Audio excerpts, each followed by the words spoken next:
right, welcome to Unit 1.2, the Renaissance. The first installment of this lecture is going to be entitled The Rise and Demise of the Italian City-States, and we're going to recap a little from the latter Middle Ages as well as move into the start of the Italian Renaissance.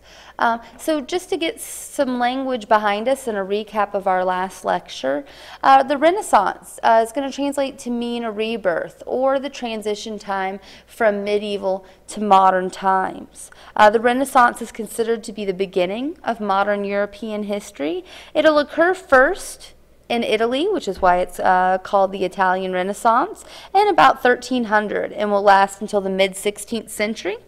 The Renaissance will not start to spread to Northern Europe until around 1450, when we'll follow that transition across Europe.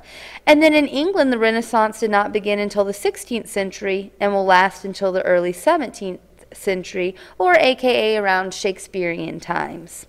The origins of the Renaissance, or the terminology of the Renaissance, are going to come from a historian whose name is Jacob Burckhardt.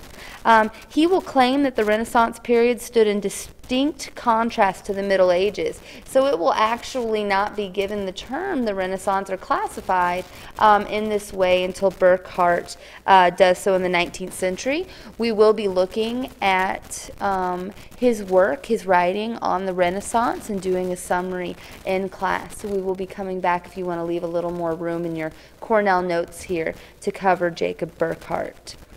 A couple things to note about Renaissance culture before we get into some comparing and contrasting is that the Renaissance culture applied almost exclusively to the upper classes. Most of the examples that we are going to see during the Renaissance are going to come from the upper classes. We will have some opportunities and other ways to look at the daily life of the peasants, but you'll have to remember that the upper classes were the ones who had the luxury of time to spend learning the classics, which is what the Renaissance is a hearkening back to the classics. Our peasantry is still largely illiterate, and the Renaissance ideas will have little impact on the common people who are unable to participate in the reading and scholarly works of the Renaissance. Working classes and small merchants were also far too preoccupied with the concerns of daily life. So when we do see any references to the peasantry or to the working class, it will probably be more of a focus on their daily life and how that differed from the latter to Middle Ages, going back to your first essential question, which is to be able to compare and contrast the latter Middle Ages with the Renaissance. You may reference this contrast between the Renaissance and latter Middle Ages as we continue on with it in the study guide at the end of your note outline.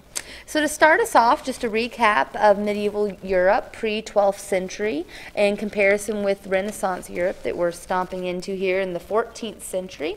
Medieval Europe, as we had discussed, had been fragmented into social hierarchy, need for protection, and feudal society.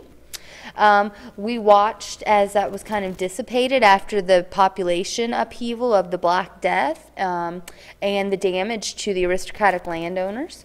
Also, if you remember, our medieval Europe had been based on an agricultural economy, which was hurt by the mini ice age, some bad crop failures, and also loss of population and decline in the aristocratic landowners.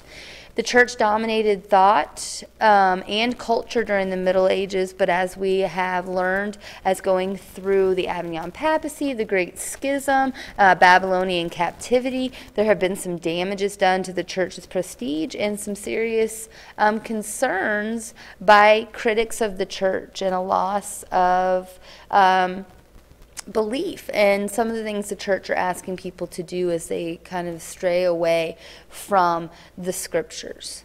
So as we start in Renaissance Europe post 14th century, we're beginning to see some of the political centralization we talked about after the 100 Years' War with the developing new monarchies and new nationalistic feelings. We have had a shift to an urban or more commercial capitalist economy with the rise of our artisans and our guilds and the increase in prices of luxury goods. We will also see a growing lay or secular control of thought and culture, so a shift from the church being in control of thought and culture to a non-church or secular area. And we can see this as we began to look at the critics of the church.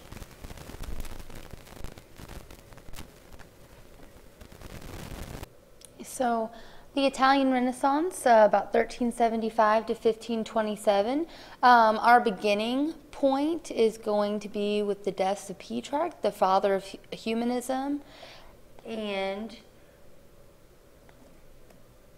Boccaccio, which we will take a look at writings by both individuals when we move into our humanism portion of this lecture. We will end our Italian city-states, the decline of our Italian city-states, and of the Italian Renaissance with the sack of Rome by Spanish imperial soldiers in 1527. So we'll pick that up in another portion of the lecture, but that will be our end date as we get to the decline of the Italian city-states and the end of the Italian Renaissance. The spread of civic humanism, which is a topic we are going to cover in more detail with our humanism portion of this lecture, is really just humanism, or if you can think in kind of more layman terms right now, a focus on humans, human-centered, plus civic reform throughout Northern Europe. We are going to be discussing several of the Italian city-states, such as Milan, Florence, Venice, the Papal States, Naples, which are prosperous urban centers of trade and commerce due to their proximity to the Mediterranean Sea, due to the fact that they have been able to develop international trade. All of these things will result in Italy becoming more urban with more significant populations than anywhere else in Europe. And so we're going to focus on some of these details as we talk about why the Renaissance started in Italy and what happened in Italy during the Italian Renaissance. So first we need to talk about the Italian city-state.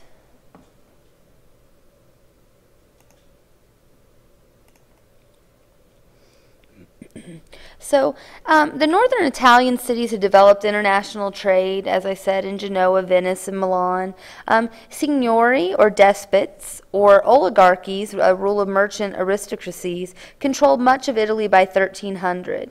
The commenda is a contract between a merchant and a merchant adventurer who agreed to take goods to distant locations and return with the proceeds for about 1/3 of the profits. So as I said, as a result, Italy became more urban, more towns and cities with significant populations than anywhere else in Europe at this time.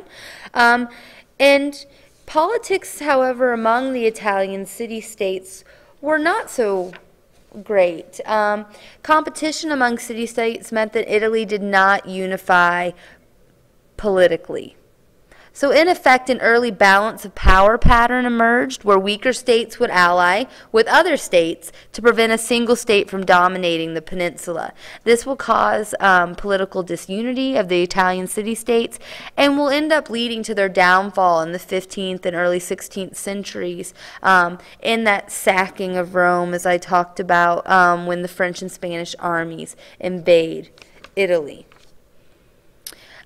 Major city-states and figures, just to talk of a few. The Republic of Florence included the Republic of Genoa. It's the center of the Renaissance during the 14th and 15th centuries and dominated by the Medici family. Cosimo de' Medici from 1389 to 1464, allied with other powerful families of Florence and became unofficial ruler of the Republic. He will be the most powerful of the Medici rulers, and he was a banker and a statesman. Lorenzo de' Medici, or the Magnificent, from 1449 to 1492, will become one of the most significant patron of the arts, and he is the son of Cosimo. The Duchy of Milan, ruled by the Sforza family after 1450. Milan was a major enemy of Venice and Florence until the Peace of Lodi in 1454 created a relative 40-year period of peace in northern Italy.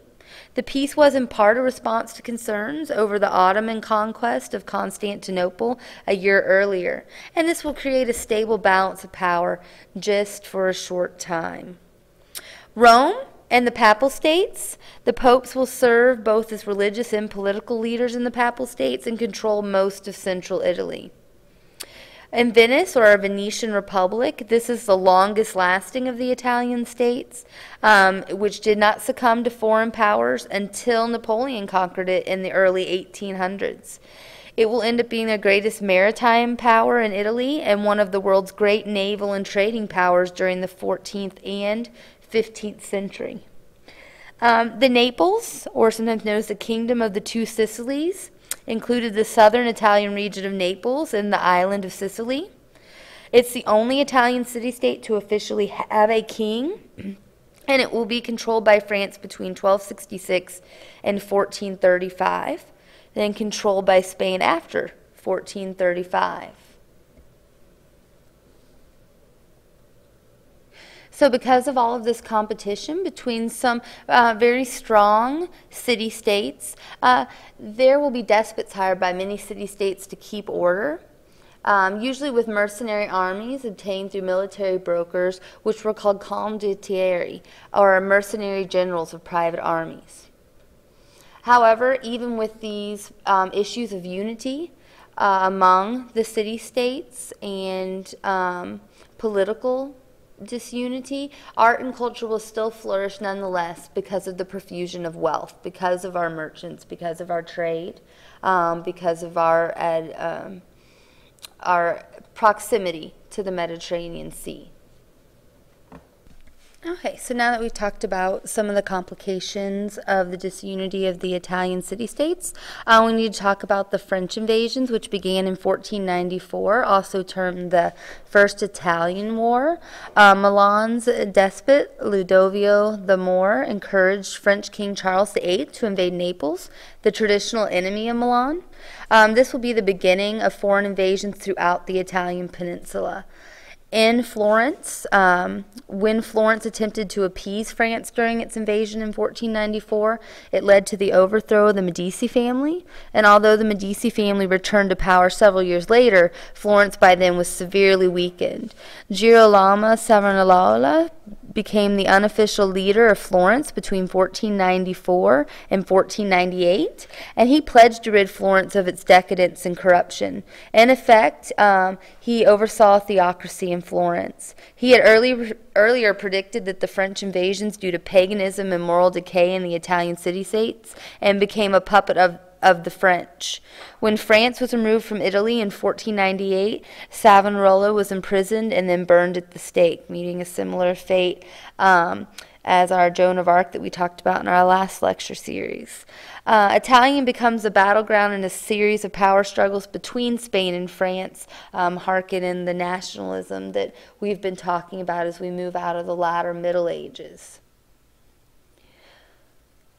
Spanish fears of a French-Italian alliance resulted in Spain's alliance with Venice, the Papal States, and the Holy Roman Empire. So Pope Alexander VI, a corrupt member of the Borgia family, children Cesare and Lucrezia, Louis VII, allies with Alexander and takes Milan and parts of Naples, and Pope Julius II, our warrior pope, will drive the French out again. Francis I, from 1515 to 1547, will launch our third French invasion. All of these will battlegrounds and series of power struggles will lead to Italian political decline and the Habsburg-Valois, or Spanish-French wars of the first half of the 16th century, all resulting in French losses. We will pick back up with our second portion of this lecture, talking about some literature that we will be exposed to that come out of this series of power struggles and the eventual sacking of Rome in 1527 by the armies of the Holy Roman Emperor Charles V, who will coincidentally also be the King of Spain.